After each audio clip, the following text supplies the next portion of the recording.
दिल्ली में चुनाव प्रचार के बीच सीएम धामी ने देखा प्रधानमंत्री के मन की बात कार्यक्रम। मोती नगर में किया जनसंपर्क।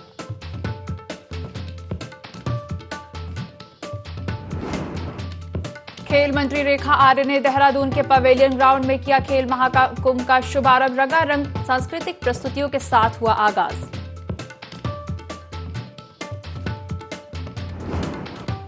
लोहाघाट ब्लॉक के इंटर पास छात्राओं ने नंदा गौरा देवी कन्याधन योजना के आवेदन को पुराने प्रारूप में भरने की मांग को लेकर दिया ज्ञापन। नए प्रारूप में बताई कई जटिलताएं।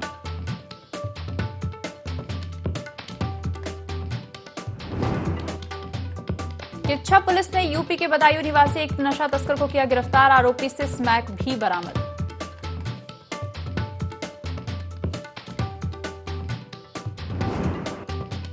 कोटद्वार में लगने वाले प्रसिद्ध सिद्धबली मेले को लेकर तैयारियां शुरू। 9 से 11 दिसंबर तक लगेगा मेला।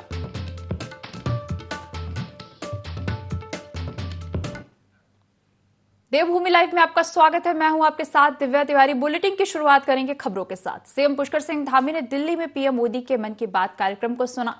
सीएम धामी ने कहा कि मन की बात कार्यक्रम देशवासियों को जोड़ने का प्रभावशाली माध्यम है। प्रधानमंत्री नरेंद्र मोदी दुनिया के सबसे लोकप्रिय नेता हैं। 1 दिसंबर से G20 की भारत अध्यक्षता करने जा रहा है। निश्चित तौर पर विश्व कल्याण के लिए दुनिया भारत की ओर देख रही है।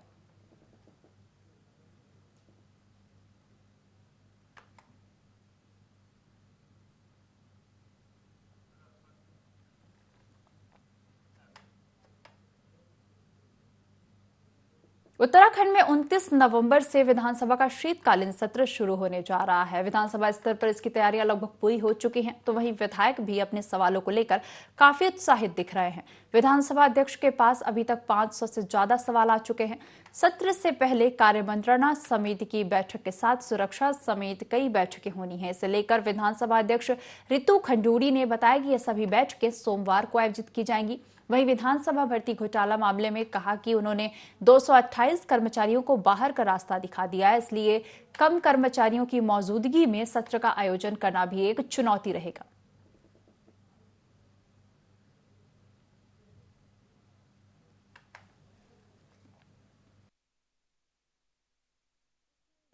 विधानसभा का सचिवालय जो है वो मुस्तैदी से तैयारी कर रहा है और पूरी तरह से हम लोग तैयार हैं और आश्वस्त हैं कि एक अच्छा सत्र हमारा यहाँ देहरादून में चलेगा। सवाल आ गए हैं, 500 से ऊपर हमारे पास सवाल आ गए हैं और मुझे पूरा विश्वास है कि अच्छी तरीके से हम अपना सत्र इस बार चलाएंगे। कोटद्वार में प्रसिद्ध सिद्धबली मंदिर मेले की तैयारियां शुरू हो गई हैं। मेले का आयोजन 9 से 11 दिसंबर तक होगा। 3 दिन तक चलने वाले इस मेले में लाखों श्रद्धालु पहुंचते हैं। मेला समिति के महासचिव ने बताया कि इस बार मेले में पहली बार इलेक्ट्रॉनिक झांकियां बुलाई गई हैं। मेले में विशिष्ट अतिथि के रूप में पतंजलि योगपीठ के संस्थापक बालकृष्ण और जगत गुरु शंकराचार्य राजराजेश्वर महाराज शामिल होंगे।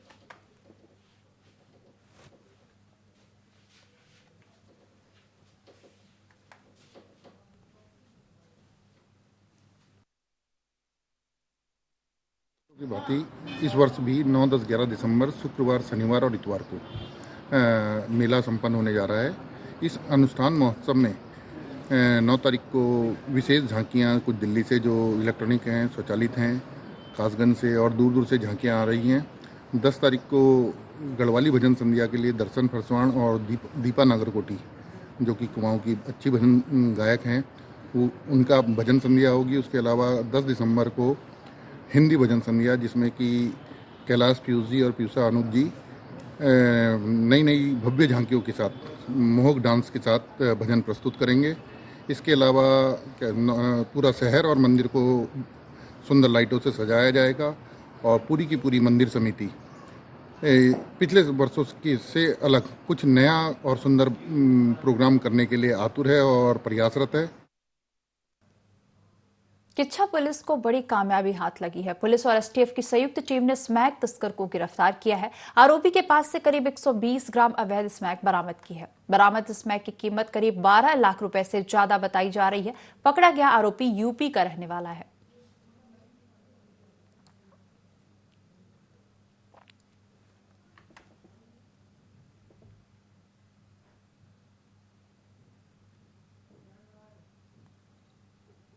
लोहाघाट पुलिस ने चोरी की घटनाओं का खुलासा करते हुए एक आरोपी को गिरफ्तार किया है। पुलिस ने चोर के पास से चोरी का माल भी बरामद किया है।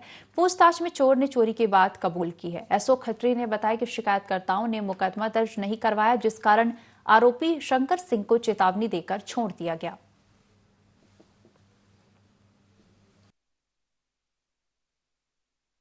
लोहाघाट पुलिस को, जिन्होंने तत्परता से मेरा माल सुपुर्द कराया, और मैं धन्यवाद मकान मालिकों को देता हूं, जिन्होंने अपने घरों पर सीसीटीवी कैमरा लगाए हैं, जिसके माध्यम से पुलिस को भी एक सूत्र मिला।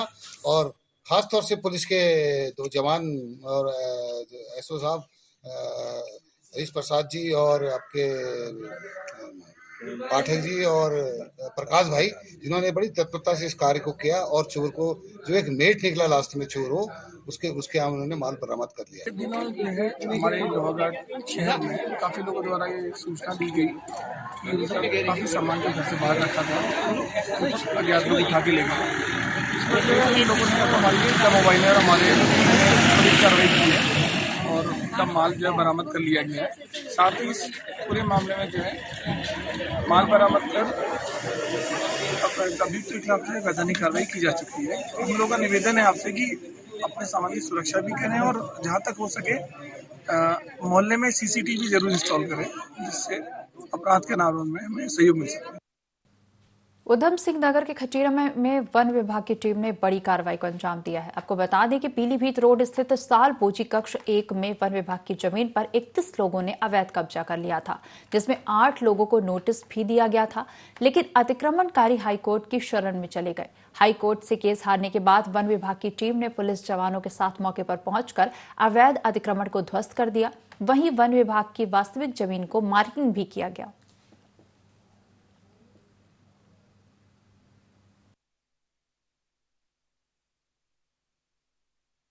निर्णय के क्रम में हम आज अतिक्रमणों की कार्रवाई ये जो हमारा सालबरी का कंपार्टमेंट है, उसमें जितना अतिक्रमण क्षेत्र है उसको हम पहले इन्हें करीब 4 या 5 बार नोटिस सर्व हो चुके हैं। उसके क्रम में डीएफओ साहब ने विवेचना का आदेश पारित किया था, जिसे जो वन संरक्षण अपील अधिकारी हैं उनके द्वारा खारिज कर दिया गया। और इससे पूर्व माननीय उच्च न्यायालय द्वारा भी इसमें कार्रवाई की जाएगी। पर इलीगली अप्रोच किया हुआ है फॉरेस्ट लैंड में, उनका एविक्शन किया गया, क्योंकि कोर्ट से भी वो हार गए।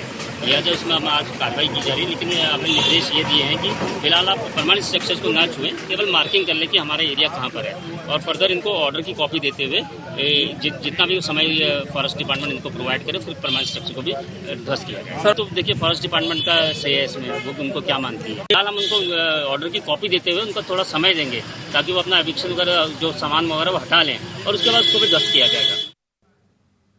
लोहाघाट में इंटर की छात्राएं बड़ी संख्या में एसडीएम कार्यालय पहुंची। छात्राओं ने मुख्यमंत्री के नाम एसडीएम रिंकू बिष्ट को ज्ञापन सौंपा। छात्राओं की मांग है कि नंदा गौरा देवी कन्या धन योजना का फॉर्म पुराने प्रारूप में किया जाए। छात्राओं का कहना है कि नए प्रारूप का फॉर्म बेहद जटिल है, जो आसानी से समझ नहीं आ रहा है, जिससे फॉर्म भरने में दिक्कतों का सामना करना पड़ रहा है।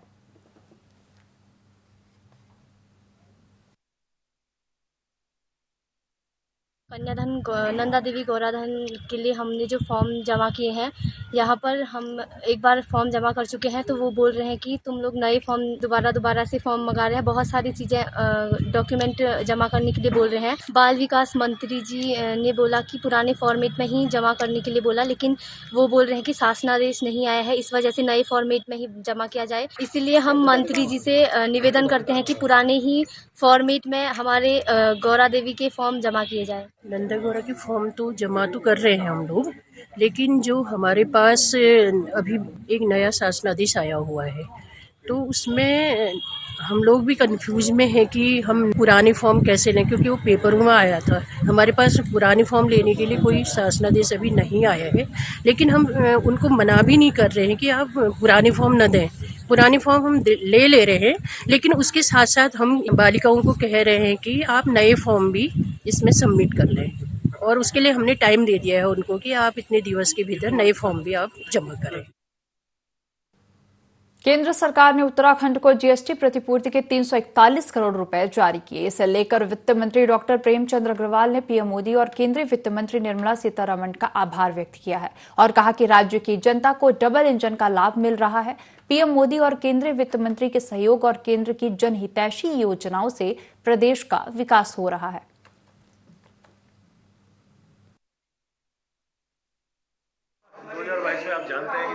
से हमारे यहाँ जीएसटी प्रतिपूर्ति का विषय समाप्त हुआ, लेकिन वो भी हमारा कुछ अवशेष था। उसमें 341 करोड़ 53 लाख रुपए भारत सरकार ने हमारे को अवमुक्त किए हैं। मैं उसके लिए अपने भारत सरकार को, माननीय केंद्रीय वित्त मंत्री जी को, माननीय मोदी जी को बहुत धन्यवाद दे रहा हूँ। जिन्होंने, क्योंकि आप जानते हैं कि हम अपने प्रयासों से वित्तीय संसाधन बढ़ा रहे हैं, लेकिन इसमें 341.53 करोड़ रुपये यदि हमें मिला है तो उसके लिए निश्चित रूप से हमें बहुत बड़ी राहत मिली है। और ये इसके लिए मैं अपने अधिकारियों को धन्यवाद कर रहा हूँ, माननीय मुख्यमंत्री जी का धन्यवाद कर रहा हूँ, और तमाम हमारे जो केंद्र में हमारे सहयोगी हैं, मैं उनका बहुत आभार व्यक्त। उत्तराखंड में विधानसभा की भर्तियों को लेकर कांग्रेस और भाजपा में घमासान शुरू हो गया है। कांग्रेस प्रदेश अध्यक्ष करण माहरा ने विधानसभा अध्यक्ष रितु खजूरी पर हमला बोला है। उन्होंने 2016 में विधानसभा नियुक्तियां रद्द करने पर सवाल उठाए और कहा कि विधानसभा अध्यक्ष ने हाई कोर्ट में दिए एफिडेविट में खुद ही सीएम और पूर्व विधानसभा अध्यक्ष को कटघरे में खड़ा कर दिया। जांच कमेटी की रिपोर्ट सार्वजनिक नहीं की गई, लेकिन विभिन्न स्रोतों से आई रिपोर्ट से साफ है कि सभी भर्तियां अनियमित हैं।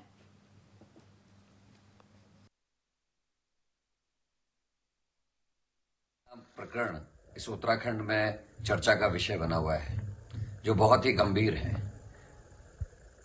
कोर्ट में विधानसभा अध्यक्ष के द्वारा जो एफिडेविट दर्ज कराया गया है उनके वकील के द्वारा, उसमें साफ साफ मुख्यमंत्री और पूर्व विधानसभा अध्यक्ष के द्वारा किए गए निर्णयों पर क्वेश्चन उठाया गया है, जिसमें यह कहा गया है कि सारे अपॉइंटमेंट गलत हैं और विचलन के द्वारा ये आदेश पारित करा है इसको करने का, जबकि सेक्रेटरीट ने और फाइनेंस डिपार्टमेंट ने घोर आपत्तियां इसमें दर्ज की थी। लोहाघाट ब्लॉक सभागार में ब्लॉक प्रमुख नेहा ढेक ने क्षेत्र पंचायत की बैठक बुलाई, जिसमें बिजली, पानी, सड़क, स्वास्थ्य और शिक्षा की समस्याओं पर चर्चा हुआ। जनप्रतिनिधियों ने भी अपनी समस्याएं रखते हुए समाधान करवाने की बात कही। मुख्य विकास अधिकारी आरएस रावत ने अधिकारियों को समय से काम पूरे करने के निर्देश दिए। सीटीओ रावत ने अधिकारियों को व्हाट्सएप ग्रुप बनाकर समस्याओं के समाधान पर जोर दिया।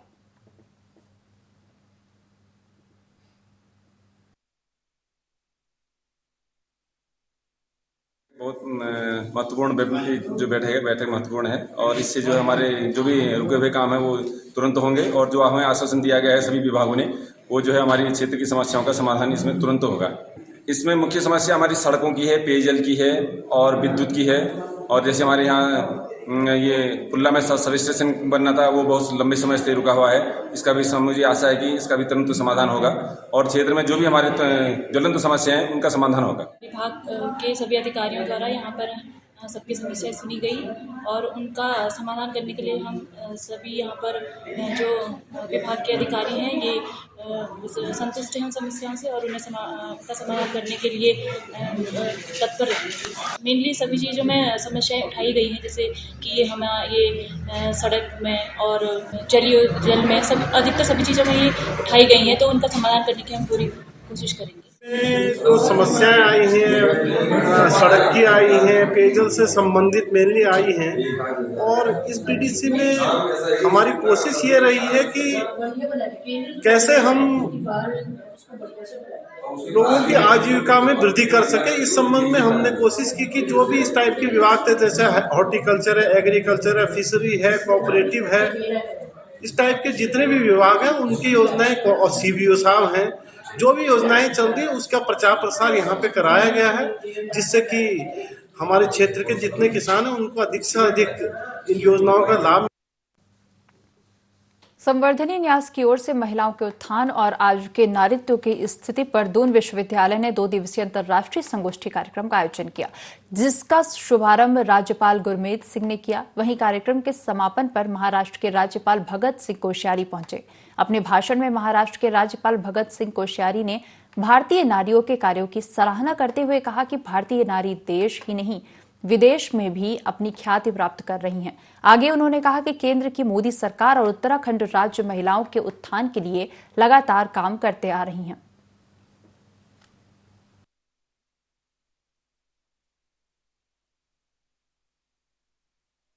करके उत्तराखंड में तो सारी हमारी इकोनॉमी माताओं पर निर्भर है, बहनों पर निर्भर है, और आज हम जो जहाँ पर भी हैं वो अपनी माताओं की वजह से हैं, और इसके लिए कोशिश की जा रही है आदरणीय प्रधानमंत्री नरेंद्र मोदी जी के नेतृत्व में कि बेटी पढ़ाओ, बेटी बचाओ, और महिलाओं के लिए अनेक इस प्रकार की योजनाएं बनाई गई हैं। मुझे लगता है कि अगले 8-10 वर्षों में आपको लगेगा कि भारत का एक और ही चित्र है, और आप जैसे यहाँ से आए हैं ऐसे सामान्य से सामान्य ग्राम के हमारी बहन भी, बच्ची भी ऐसे आगे आएगी, ऐसा मैं मानता हूँ। और इस जो आयोजन किया गया है संवर्धनी और विश्वविद्यालयों के द्वारा, निश्चित रूप से ये एक बहुत अच्छा प्रयास है, और ये संभवतः अगले कुछ वर्षों में देश भर में फैलेगा। ड्रग्स फ्री देवभूमि मिशन 2025 के अंतर्गत हरिद्वार को नशा मुक्त करने के लिए मुहिम चलाई जा रही है। इस कड़ी में एसएसपी ने अकबरपुर झोझा में जनता के बीच चौपाल लगवाई, जिसमें लोगों को नशे के खिलाफ चलाए जा रहे अभियान के खिलाफ जागरूक किया और नशे के दुष्प्रभावों को भी बताया गया।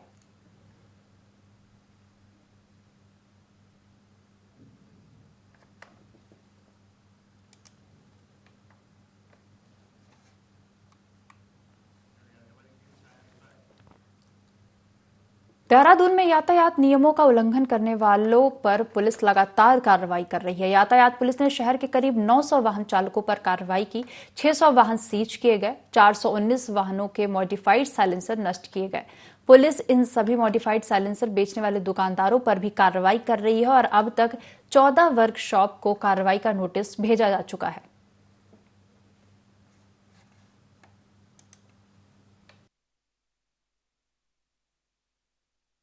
इसको जो है लोग मॉडिफाइड करके चला रहे हैं। इस सिलसिले में मॉडिफाइड साइलेंसर, रेट्रो साइलेंसर का इस्तेमाल करके ध्वनि प्रदूषण फैलाने का पुनः योग है वो कर रहे हैं। इसमें काफ़ी लोगों ने शिकायतें भी की थी पुलिस को, तो फिर एसपी ट्रैफिक साहब ने और पूरे ट्रैफिक के पुलिस ने, हम लोगों ने 900 वाहनों के खिलाफ कार्रवाई करी।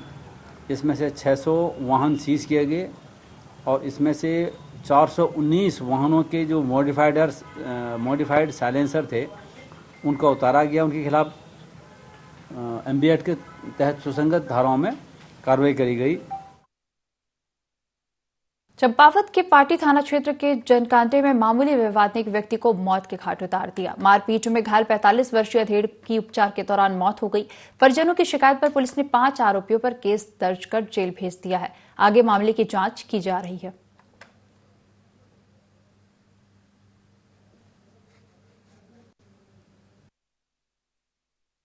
स्कूल लोहाघाट द्वारा जो है सूचना दी कि मेरे भाई के साथ गांव के ही जो है हमारे पड़ोसी द्वारा मारपीट की गई थी। उसके बाद हम उसको उपचार के लिए ले गए। उपचार हम लोहाघाट में कराए। लोहाघाट के बाद जो है चंपावत में जब उपचार कराया तो उपचार के दौरान उनकी जो है मृत्यु हो गई। इस बात की उनके द्वारा तहरीर दी थाना हाजा में। हमारे द्वारा जो है उसमें अभियोग पंजीकृत कर अभी तक जो है 3 अभियुक्तों को गिरफ्तार किया जा चुका है और आगे की कार्रवाई विवेचना प्रचलित है।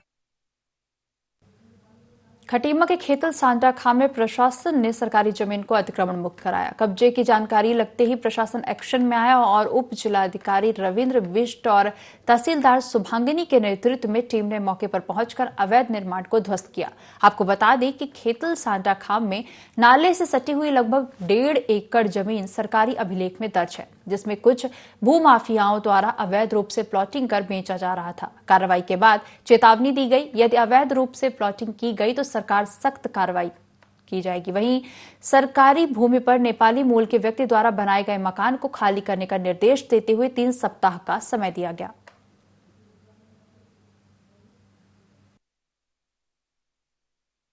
सरकारी भूमि है 5 एड़ा की, उसमें के भूमाफियाओं द्वारा यहाँ पर प्लॉटिंग की जा रही थी और एक सड़क से ही एक पुलिया का निर्माण किया जा रहा था। तुरंत तो सब का सब अवैध था। तो आज हमने मौके पर आकर सारा ध्वस्त कर दिया गया है और इनको चेतावनी दी गई कि यदि इनके द्वारा यहाँ पर इलीगल प्लॉटिंग की जाएगी तो उनको सख्त कार्रवाई की जाएगी। साथ ही यहाँ पर एक नेपाली मूल के व्यक्ति का 5 एड़ा हमारी सरकारी भूमि में एक मकान निर्मित है। इसको पूर्व में भी नोटिस जारी किया जा चुका है, लेकिन उन्होंने अभी भी खाली नहीं किया है। पुनः इनको एक नोटिस जारी करेंगे और 3 सप्ताह के भीतर इसको भी हम ध्वस्त कर देंगे। लक्सर के लादपुर कला गांव में कुछ दबंगों ने कृषि भूमि से संलग्न सार्वजनिक और संयुक्त मार्ग को जबरन बाधित कर रखा है, जिससे ग्रामीण बेहद परेशान हैं। दबंगों के डर से ग्रामीण अपनी ही खेत से गन्ने की फसल की कटाई भी नहीं कर पा रहे हैं। वहीं अब ग्रामीणों की शिकायत पर उप जिला मजिस्ट्रेट गोपाल राम बेनीवाल ने मामले की जांच लक्सर कोतवाली पुलिस को सौंप दी है।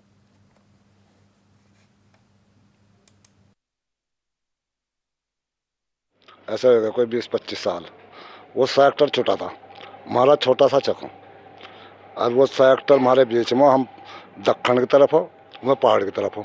सेक्टर भी वो बाहर को सारा चफेरा बह रखा, दोनों तरफ उसका सेक्टर हो, वो सारा खत्म कर रखा है। एक हमारा छोटा सा चक लगा था, उसमें हम लिगड़न नहीं दे रहा हो, मट्टी खाँच ले खुदान कर। जहां एक ओर सूबे के मुख्यमंत्री पुष्कर सिंह धामी ने 2025 तक ड्रग्स फ्री देवभूमि मिशन का संकल्प लिया है, तो वहीं दूसरी ओर उत्तराखंड पुलिस ने भी ड्रग्स फ्री देवभूमि मिशन को लेकर कमर कस ली है। लगातार पुलिस द्वारा ड्रग्स फ्री देवभूमि मिशन पर गांव-गांव में ड्रग्स जागरूकता अभियान चलाया जा रहा है। वहीं इसी कड़ी में मंगलौर के लिब्बरहेड़ी गांव में पुलिस अधीक्षक स्वपन किशोर ने ड्रग्स फ्री जागरूकता अभियान को लेकर लोगों से संवाद किया। वहीं इस मौके पर ग्रामीण पुलिस अधीक्षक स्वपन किशोर ने लोगों को ड्रग्स से होने वाले नुकसान के बारे में बताया। उन्होंने कहा कि ड्रग्स लेने वाले युवा स्वयं सहित अपने परिवार को भी अंधेरे में धकेल रहे हैं। उन्होंने कहा कि देवभूमि उत्तराखंड को नशा मुक्त करने के लिए सभी को जिम्मेदारी और समन्वय से कार्य करना है। वर्ष 2025 तक ड्रग्स फ्री देवभूमि का लक्ष्य हासिल करना है। एक ओर जहां ड्रग्स सप्लायर्स पर कड़ा प्रहार करना है, वहीं दूसरी ओर बच्चों और युवाओं को ड्रग्स की चपेट में आने से बचाना है।